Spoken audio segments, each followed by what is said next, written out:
Sir क्या नाम हुआ आपका? मेरा नाम अरुण कुमार है। और कहाँ से बिलोंग करते हैं आप? मैं बेसिकली हरियाणा रोहतक से बिलोंग करता हूँ। पर चौधरी साहब हैं। चौधरी साहब जी। चौधरी साहब बहुत ज्यादा स्पोर्ट्स में आगे हो गए हैं। जी बिल्कुल हो गए हैं सर, क्योंकि उनका डीएनए जीन्स ही वो चलते हैं। चलिए दोस्तों, अभी और भी स्टेट्स में जो है जब तक पूरा फैलेगा नहीं तब तक भारत खेलों में पीछे रहेगा, क्योंकि अभी देख रहे हैं जब ओलंपिक होता है उस समय पता चलता है कि हम कितने कमजोर हैं। ओलंपिक में 2-3 मेडल लाना भी दिक्कत हो जाता है क्या? बट जिस तरीके से अब स्पोर्ट्स ग्रो कर रहा है तो आई एम श्योर कि बहुत जल्दी ये स्पोर्ट्स भी ओलंपिक्स में आएगा। हरियाणा के आसपास ही रहेगा, इतना सारा देश है बड़ा हमारा, मल्टी डायमेंशनल। भारत में जितने योद्धा कौम हुए हैं दुनिया में कहीं नहीं हुए हैं। इतनी पुरानी हिस्ट्री है उसकी कहीं नहीं है। जितने युद्ध बड़े हुए खतरनाक हुए हैं उतने कहीं नहीं हुए हैं। कलिंग वार आप जानते होंगे आप, जितने एक दिन में युद्ध में मारे गए आज तक का कोई इतिहास नहीं है। तो इसके बावजूद पूरे देश में नहीं करके अगर दिल्ली के आसपास ही रहेगा तो इसका बैड इफेक्ट तो पड़ना है। नहीं, ऐसा नहीं है कि दिल्ली के आसपास ही है।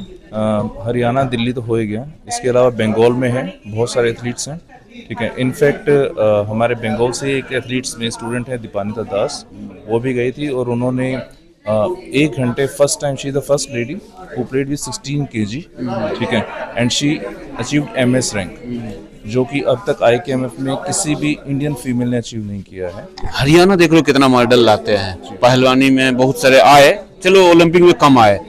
अगर हरियाणा ही कम से कम सारा स्टेट हो जाए, भारत के 28 स्टेट जितने हैं, तो नहीं लग रहा है कि हम जो है 25% मेडल तो ले ही आएंगे ओलंपिक से? बिल्कुल लेंगे सर। इस दिशा में क्या हो, कुछ ऐसा सजेशन दीजिए आप। मुझे लगता है कि हमारे खिलाड़ियों को या जो भी स्पोर्ट्स लाइन में है वहाँ पे अभी थोड़ा सा लैग करता है स्पोर्ट्स, गवर्नमेंट की तरफ से सपोर्ट। ठीक है, जहाँ पे खिलाड़ियों को जो चीज़ें मिलनी चाहिए, जो उनको टेक्निक, जो उनको हेल्प मिलनी चाहिए, शायद वो भी पूरी तरह नहीं मिल पाती है। कहीं ऐसा तो नहीं है कि नेताओं में कमी है? देखिए नेता जो होते हैं वो बहुत काम की चीज होते हैं ना, उनकी जो पॉलिसी होती है, जैसे हुड्डा जी का मैं फेम हूँ, पॉलिटिक्स में नहीं, स्पोर्ट्स में आज जो आप हरियाणा के लोगों को देख रहे हैं ये हुड्डा जी की देन है। तो इस बारे में कहीं हमारे और जो देश के स्टेट के लीडर्स हैं वो पॉलिटिक्स में उलझ के रह जाते हैं और जो है हुड्डा जी की तरह कुछ कर नहीं पाए। देखिए, मैं इसीलिए बोलूँगा कि जितनी भी हमारी पॉलिटिक्स है, हम सबको आगे, क्योंकि हर बच्चे को हम पढ़ाई की तरफ भेज रहे हैं। ठीक है, बट जब जहाँ बात स्पोर्ट की आती है तो उस तरफ भी हमें थोड़ा ध्यान देना चाहिए। ये माँ बाप के लिए भी है और ये हमारी पॉलिटिक्स के लिए भी है। ठीक है, तो जितने पॉलिटिशियन हैं और पेरेंट्स भी, सभी बच्चों को थोड़ा सा स्पोर्ट्स के लिए ज़्यादा अवेयर करवाएं और उनको उस चीज़ के लिए प्रेरित करें। क्या बात, ये बताइए कि आप पर्सनली जो है स्पोर्ट्स से कैसे लगा हुआ, बचपन में जब थे तो कैसे लगा हो गया आपको? मैं स्पोर्ट्स के बारे में बात करूं तो ये मैंने सीखा 2016 में और 2017 से मैं पार्टिसिपेट कर रहा हूं। ठीक है, और उसके बाद से, क्योंकि बचपन में भी ये होता था कि हरियाणा में हूं तो कुछ न कुछ स्पोर्ट्स में ज़्यादा इन्वॉल्व थे। ठीक है, सो वहीं से एक स्पोर्ट्समैन स्पिरिट हमेशा रहती थी। ठीक है, लेकिन जब अब ये वाला गेम आने के बाद इसमें सबसे बड़ा प्लस पॉइंट ये है हमारे पास कि इसमें उम्र का कोई पड़ाव नहीं है। मैं अभी वेटरन 1 में खेलता हूँ because I am almost 45 years old. कौन से गेम स्कूल के दिन में आपको अच्छा लगता था? बैडमिंटन, ठीक है, और क्रिकेट, ठीक है, एंड फुटबॉल। क्रिकेट तो देखिए समय खाने वाला है। मैं आई हेट क्रिकेट, बहुत से लोगों को गुस्सा भी लगता है, मजबूरी में लिख देता हूँ किसी क्रिकेटर बात। बट जनरली जब से मैंने होश संभाला है सरदार जी, मैं क्रिकेट देखना ही बंद कर दिया।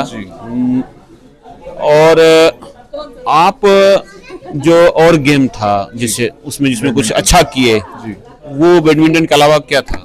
इंटर यूनिवर्सिटी खेला है मैंने बैडमिंटन में। ठीक है, बट उसके अलावा मेरा फिटनेस में ही ज़्यादा इंटरेस्ट था। सो फिटनेस में आने के बाद बॉडी बिल्डिंग नहीं, बॉडी बिल्डिंग नहीं, पिछले 15 सालों से मैं फंक्शनल फिटनेस पे काम ज़्यादा करता हूँ। बिकॉज ये भी कोई गेम होता है?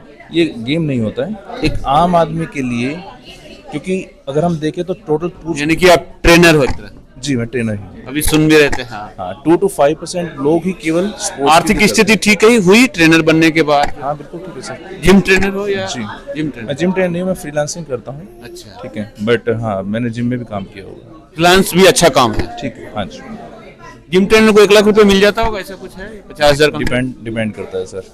आपके स्किल पे, आपकी एजुकेशन पे, आपने कितना पढ़ा हुआ है। फाइनेंशियली खुश हैं कि नहीं है? मैं अपने पैशन को लेके कोशिश कर रहा हूँ, इसी में ज़्यादा खुश हूँ। आर्थिक रूप से दिक्कतें तो नहीं आती कि कोई हैं? दिक्कत नहीं। नहीं आती है। अब क्या इरादा है? आप तो मेडल भी लेके आए, गोल्ड मेडल मिला आपको। जी, 2 गोल्ड मेडल अब मिला है। अब क्या इरादा है? आगे कंटिन्यू करेंगे सर। कंटिन्यू करेंगे। अभी तो शुरुआत ही हुई है। जब 70 वर्ष में माता जी सुदेश मैम ला सकती हैं, उनका वीडियो तो इनका स्पीच देखा ही आपने, तो आप समझ सकते हैं कि जो है ये तो अभी यंग है। फिर मिलेंगे दोस्तों ऐसे योद्धा के साथ। धन्यवाद।